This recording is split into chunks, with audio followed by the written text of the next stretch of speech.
Hello guys, আসসালামু আলাইকুম। কেমন আছেন সবাই? আশা করি ভালো আছেন। গাইস, আজ আপনাদেরকে নিয়ে আসলাম আমার সেই চায়না থ্রি লিচু গাছটির কাছে। এই লিচু গাছটির আপডেট আপনাদেরকে আমি আগেও দিয়েছিলাম।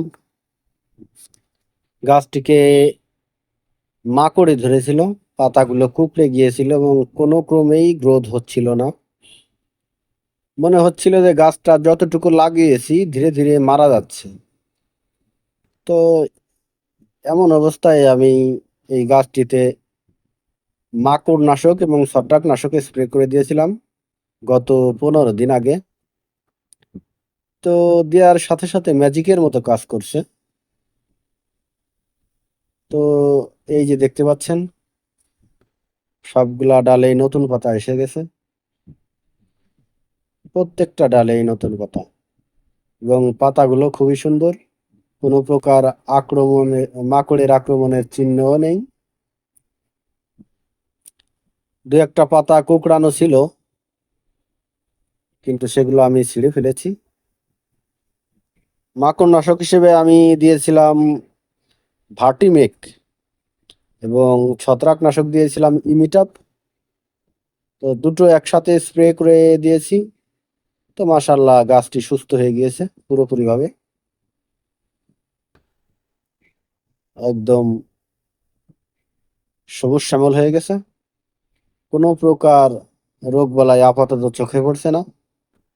গাছটি 5G গতিতে বাড়তে শুরু করেছে। আমার উদ্দেশ্য গাছটিকে ঝোপালো করা। এছাড়া এই যে দেখতে পাচ্ছেন, ওই গাছটির পাশেই আছে ব্যানানা আম।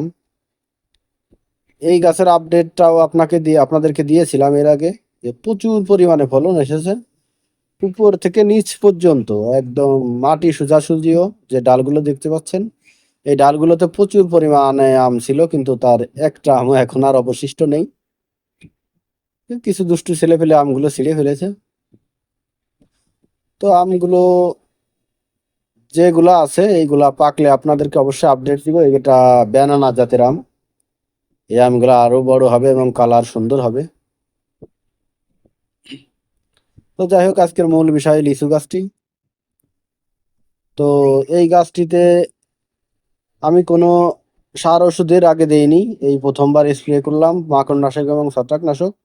এবং এই গাছটির বৃদ্ধির জন্য কোন ধরনের অনুখাদ্য দিতে হবে গোড়ায়, কি ধরনের সার ওষুধ দিতে হবে, যদি কারো জানা থাকে অবশ্যই জানাবেন। আর অবশ্যই পরবর্তী আপডেট পেতে চ্যানেলটি সাবস্ক্রাইব করে সাথেই থাকবেন। ধন্যবাদ সবাইকে, ভালো থাকবেন।